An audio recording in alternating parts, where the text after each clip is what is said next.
Казиев Минужидин Казиевич, тренер по вольной борьбе. Один из сильнейших специалистов в Республике Дагестан по работе с возрастными категориями младшие юноши и кадеты. Тренерскую деятельность Минужидин Казиевич на протяжении долгих лет осуществляет в поселке Белиджи Дербентского района.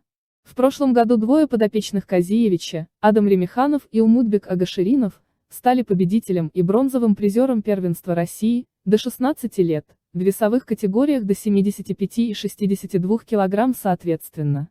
Стоит отметить, что финальную встречу Адам вытащил за несколько мгновений до сирены, сумев дожать крепкого оппонента из Республики Северная Осетия, Алания, после чего последовал успех на первенстве Европы. В нынешнем году Адам и Умудбек, перейдя в возрастную категорию кадеты, до 18 лет, успешно выступили на первенстве города Москва, где сумели стать призерами, тем самым отобравшись на первенство России в Чите.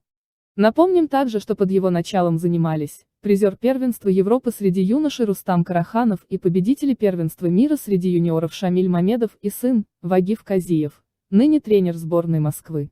Ну и на днях зажглась новая звезда в лице Агаширина Агаширинова, триумфально выступившего на первенстве Республики Дагестан до 16 лет, 5 из 6 схваток завершил досрочно, в весовой категории до 38 кг. Также отметим вклад входящих в тренерский состав поселка Белиджи по вольной борьбе Расима Залова и Баграта Эфендиева. Источник: Инстаграм-паблики «Борьба Дагестана» и Лезгиспорт.